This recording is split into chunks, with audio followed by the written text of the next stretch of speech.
You're listening to EdTech Heroes, a podcast that looks at how teachers in today's classrooms can use technology to improve student learning. In each episode, a hero in the world of education will share their story and discuss how innovation can influence the minds of the next generation. Let's jump in. Hello, everyone, and welcome to EdTech Heroes. I am your host, Neff, and today I'm excited to be joined again by Olivia Nelson. Olivia is a former K-12 teacher and administrator. She has experience in standards-based instruction and culturally responsive pedagogy, and she leads all professional development for educators at Screencastify. Olivia, welcome back to EdTech Heroes. Thanks, Neff. I'm super excited to be back. This is one of my favorite things that I get to do. The last time we had you on was a few months ago. We were coming into the school year, and now we're talking in December, about to approach winter break. What's happened in the past few months? What has the first half of the school year been like? Yeah. Well, what has it not been like? I feel like is the real question. I am absolutely blown away by teachers' sort of resilience, resourcefulness, the way that educators are handling this year in education. I think coming sort of out of, which we're not quite out of, right? But moving out of the pandemic as we knew it, I think some teachers kind of expected this year to maybe be easier and or back to normal. And I just, in my communication and interactions with educators, that has not really been the case. But I am absolutely blown away by the way that educators across the board kind of continue to show up every day for students and to make learning possible no matter what. I mean, they're facing all kinds of things from budget cuts in an already strapped for resources context to teacher shortages in a job where they already have so much on their plates to all kinds of macro level sort of policy changes that are affecting what teachers can and can't do within classrooms. And I've just seen overall and across the board that teachers are kind of sticking with it and doing whatever it takes to make sure that students are still learning and, quite frankly, learning even more quickly than they have historically, given sort of the kinds of gaps and learning loss that people are experiencing. So I've just, again, to say it for the fourth time, I think that teachers are doing just an absolutely incredible job with all of these things that no one could have expected that are being thrown at them. Yeah, totally. I feel like we went through the pandemic and there was almost this conversation. If we can just get through this, then things are going to be back to normal. And now there are all of these other ancillary challenges that folks are attempting to face in their classrooms and overcome. I think the last time you were on the podcast, you talked a little bit about this idea of teachers cloning themselves through video. Is that something that is helpful as teachers kind of attempt to go through these challenges? How do they leverage that in this era of education? Yeah, absolutely. I mean, in absence of like an actual cloning machine, I think that video is like as helpful as it gets in terms of being in more than one place at one time, right? Like if we could really literally clone teachers, we'd be in a good spot. But in absence of that, I think being able to create these videos has been a really, really incredible resource as folks are seeking to, kind of do the same things with less, so to speak. So, one, I think that being able to share resources and video being a shareable resource is something that is absolutely amazing. I, as a teacher, can't really physically teach two classes at one time, especially if they're in two different physical locations. But when I'm using video as an instructional tool, particularly for the direct instruction portion of any given lesson, all of a sudden, with video being sort of a resource that can be used simultaneously in, I mean, up to hundreds of places at a time, now, right, I can be able to deliver instruction to more than one group of students in more than one physical location at the same time. And so I think that just that has been sort of invaluable, again, in trying to achieve the same outcomes, if not better outcomes for students. And a lot of times in contexts where there just isn't there aren't a lot of resources. I think that also when we think about sharing, it's a time issue, right? When I think about planning all of the lessons that I have to teach, in addition to the 8, we'll say 8, even though many times teachers are working more than that, hours a day that teachers are serving physically in the classroom, there's all of this time that goes into planning instruction. And when teachers can share instructional videos and other resources, it alleviates some of that planning time so that teachers are freed up to do other things, right? And so I think that it's really, really incredible to see teachers sharing resources, collaborating, using video as a way to preserve their time, their energy, their ability to do their jobs well, in terms of student outcomes and what that means. I would say that's the first thing is just sharing. And then I think communication is another big one that I have seen teachers really, really kind of lean on video for. So actually, I would say not even just teachers, right? So I see administrators communicating with teachers via video as kind of one of the ways that video has come into play here. Again, to talk about time saving, when I'm a teacher and I have all of these things to do, particularly when I have teachers on my staff that have quit or left, and I've had to take on some more responsibility, which many teachers in this country are having to do. That staff meeting for an hour after school is really gonna make it difficult for me to get everything done that I need to. And so I've been really excited about the way that administrators have leaned on video to communicate with teachers also and to help teachers have a little bit more autonomy over their time, right? Historically, it's like you have to be this place at this time in order to receive this information. And nobody's questioning the importance of the information, but that sort of rigid schedule on top of everything else that teachers have going on can create a really difficult situation for a lot of teachers. So I've been really excited to see admin use that in order to free up time, build in more autonomy for teachers so that, they can really make decisions about the best ways to use their time in this particular context. And then also, obviously, teachers can do that same thing with students and families, right? So, I can create a video as a teacher and share it with students and or families, and they can view it when and how it makes sense for them, whether that's classroom announcements or actual instructional materials. It's just a really, really important way that teachers have been able to stay on top of that communication with families, even with all of the other things that they have on their plate.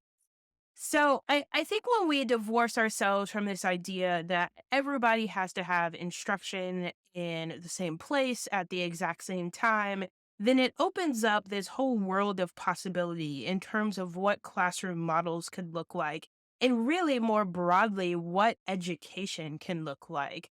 So when you think about it, what are some of the classroom models that you've seen be really effective? And what types of things are teachers now able to do when they have sort of this rewatchable, pausable video that they're using to deliver instruction? Yeah. So it's a great question. And I will start my answer with a confession. My confession is that when I started my teaching career, I was working in a classroom with desks and rows, very sort of traditional, me standing in the front of the classroom, disseminating information to students. Later, I moved to a school that had really small class sizes where we did a lot of centers and rotational small group learning.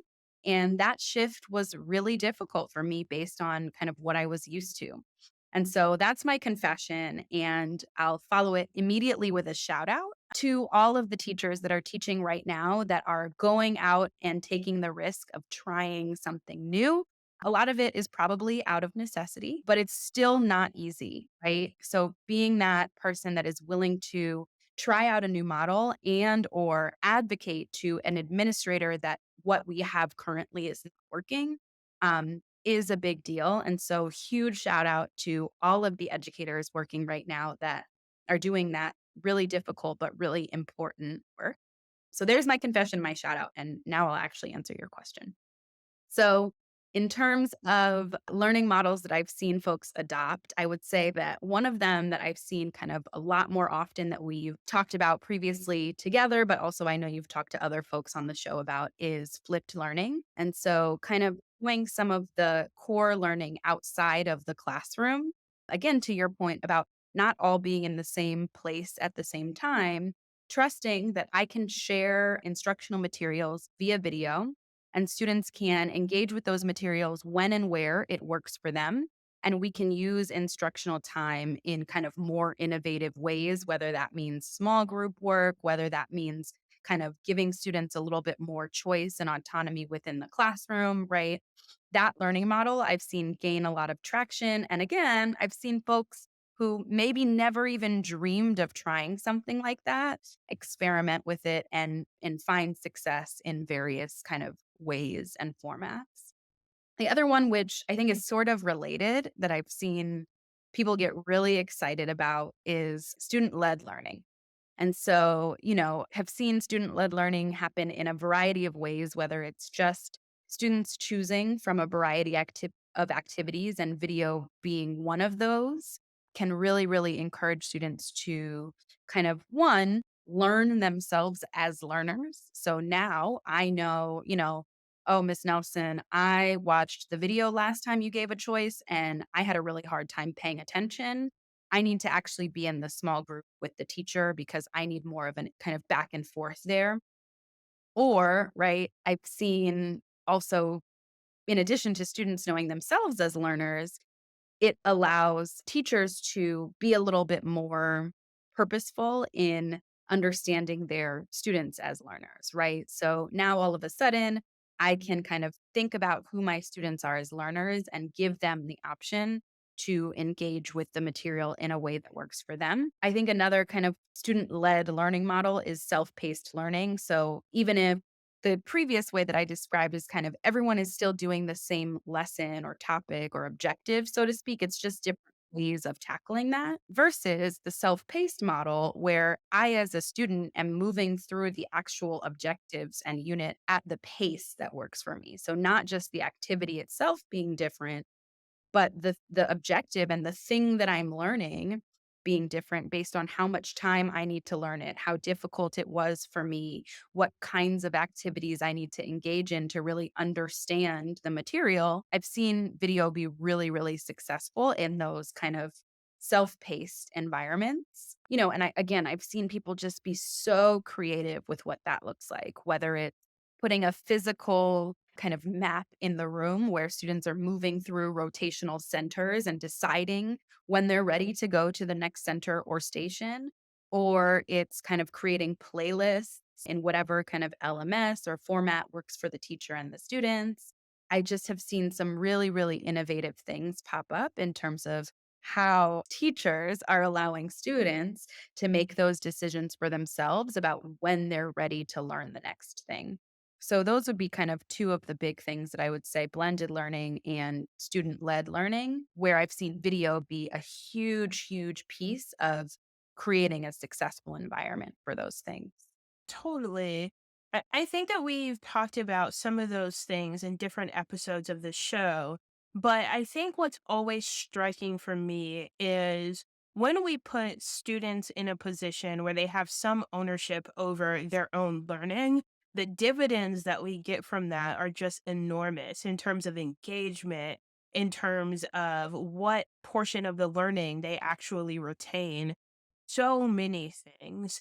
But on the flip side, when we think a little bit about the families that are a part of that learning, it can feel so novel, right? Like most of us and most parents that we're interacting with went to school in the way that you described starting out your teaching career, right? Where they sat in a desk in a row, they got all of the information at the exact same time as their peers. And now, as they're interacting with their kids and hearing about this idea of choice or this idea of them pacing their own learning, that can feel just absolutely crazy. So, how do teachers start to engage with parents to get them on board with these innovative classroom models and ensure that they are partners in education? Oh, you got 2 hours, Neff? No, just kidding. But I think that this is something we could talk for ages about. I think really getting parents involved. If you ask any teacher anywhere, they're going to say that that is a critical piece of having successful student education. Historically, we have created environments where parent involvement sort of a lot of the time is parent teacher conferences, right? Parent involvement is more of a summative conversation with parents. Hey, this is what we've been doing, and this is how your child has been doing on that thing. And what I think is really, really exciting about the moment that we're in right now is that I'm starting to see a lot of teachers view parents and families and the community at large as more of a partner in this process, right? It's not that my job is to teach and then update you on what I've taught. Instead, it's that our job as parents and families and community and educators is to come together to make sure that students have everything they need to be successful, right? So I think that that kind of mindset is really exciting as opposed to one that I've seen historically. And I think that video is playing a pretty big role in that for, numerous reasons. The first being that parents just have access to instructional materials in a way that really they haven't historically, right? I know a lot of schools welcome parents to come sit in classrooms and kind of engage with class material in real time. But a lot of parents have really prohibiting schedules, and that just isn't possible, right? For me to go and kind of watch my student learn math at 1 in the afternoon on a Tuesday just isn't going to work for everything else that I have on my plate as a parent. So, the ability to kind of access the information via video in the same way that my students are is really, really exciting because now all of a sudden I know exactly what it is that my student has been taught. I can kind of better understand how well my student understands that material based on my own understanding of it. Right. And so I think that that is one thing that is really, really exciting and definitely kind of bolstering this partnership attitude for parents and families and teachers. Another thing that I have seen that I'm super excited about is creating a two-way street for communication with parents, right? So, historically, a lot of times I think that, again, teachers have been the ones calling parents saying, hey, this is how your student is doing. Hey, could you help your student out with this? That kind of thing. And I think that a lot of folks are moving toward having really open communication go both ways, where teachers are a lot more comfortable reaching out to students, where parents are more comfortable reaching out to teachers to be able to say, hey, my student seems to be struggling with X, Y, and Z. How can you as a teacher support them? Or how can I as a parent, where are the resources for me as a parent to be able to support my student with this at home? Right. And so I think having that two-way communication is really critical in terms of making sure that everyone has what they need. Yeah, 100%. And I think there are two big themes from what you're saying that are super cool. The first being this idea of access, right? And we're not locking you out of the classroom because you have a prohibitive schedule. Or I even think about perhaps parents who maybe don't speak English. When I started out teaching, I started in a school where 90% of the students there, English was a second language. And there was this language barrier a lot of times when I was trying to interact with parents who so desperately wanted to be a part of the conversation. I think about things like uploading a video to YouTube and being able to turn on the auto translation feature for subtitles, and that being a way of providing access. Or maybe a parent is working the third shift and they need to be able to watch that video at 2 o'clock in the morning. That's access, right? And then on another level, we also think a little bit about this idea of this asynchronous conversation where we don't have to play phone tag between school and home. And we can each sort of communicate at our own time. So maybe that teacher is recording the first message at 2 o'clock in the afternoon, during their planning period, and that parent is responding at 9 o'clock at night. And there's no sort of expectation that that teacher is then getting back to them at 9 o'clock at night, right? But that sort of thing is really cool. And I think that we're talking a lot about innovation and changing the model. But it sounds like what you're positing is that we also changed the model in which we use to communicate with families. Yeah, absolutely. Cool, cool. Yeah, just kind of giving everybody an opportunity to engage in ways that make sense for that individual, which is super cool. So, as our first returning guest here at EdTech Heroes, you should be familiar with our segment where we ask you to share some tips and advice for teachers. During our time together, we've spoken a little bit about sort of this landscape and how it's changing in the future. What are some tips that you have for teachers heading into 2023 for the second half of the school year, or perhaps beyond? Yeah, I have one huge tip that I think covers no matter what kind of technology or classroom environment or whatever we're talking about. And that is don't be afraid to be a newbie. I think that it is can be extremely scary to try out new things. And we are in a moment where the things that people are trying are exciting, they're different, and a lot of the times they are working. And I think when we see other people experiencing success with new technology, new classroom models, all of that kind of stuff, it can feel like, oh, I don't want to try that because I don't want to be new and unsuccessful. And I just want to remind folks that everyone was new at everything at some point, right? And so don't be afraid to try something just because you're going to be new at it, because that is the first step to being good at it is being new and bad at it, right? And so I just want, again to I had to take this advice myself, but just regardless of what kind of technology it is, even if it seems to be totally different from anything you've ever tried. Just don't be afraid to be new at it. That includes asking questions, making mistakes, and give your students the same grace. We're all trying new things all the time. And the more we are risk takers in that environment, I think the better results that we will see. For sure. I guess every expert initially starts as a novice, and embracing that beginner's mindset and not being afraid to fail and all of those things, I think ultimately make us better professionals. So I think that's awesome advice, right? Regardless of what it might be, that thing that you've been scared to try, that platform you've been scared to sign up for, give it a go. It might work, it might not, but even if it doesn't, that is totally okay. We want to model that behavior for our kiddos. So even if it doesn't work, that's actually fantastic. We get to show our kids how to fail forward and to be able to garner some lessons out of things that don't quite work out the way that we thought they would. Totally. So, one last question for you. What are some of your favorite online resources to share right now? What are some of the things that are making you think, that are pushing you forward? Where can we go to find out more?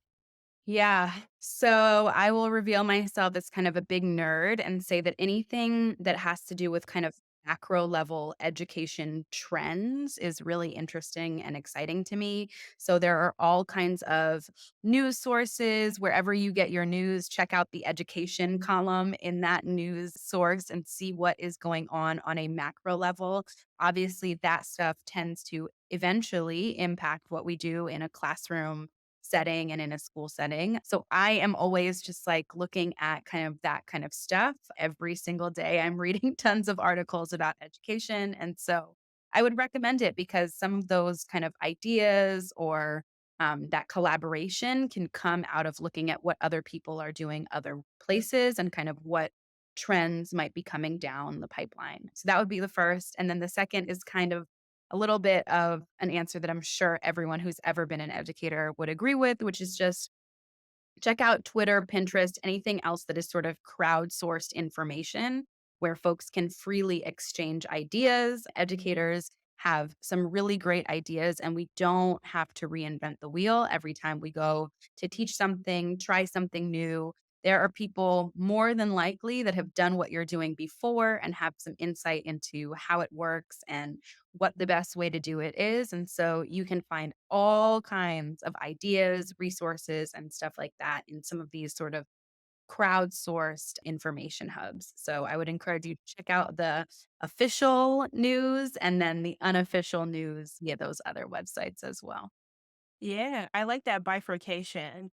I also like that you have directed us to sort of just check out everything, right? Like, there certainly is value in following specific folks on Twitter and Pinterest and all of those places. But there's also something to be said for I need to be able to teach my kids about the Declaration of Independence. And I'm going to just search for that thing and see what comes up in terms of what conversations have previously been had on Twitter or what sort of resources have previously been pinned on Pinterest. So even if you're listening to this and you're like, I don't quite have my PLN completely down pat on some of these online communities, that might be okay. Just search for the conversations that you're interested in at that particular moment. And that might lead you to some folks that you really enjoy, or perhaps it just leads you to a resource that is really, really dope and you're able to use with your kids. So, really love that. Super salient advice. Yeah. Awesome. All right, Olivia, thank you so much for joining EdTech Heroes again.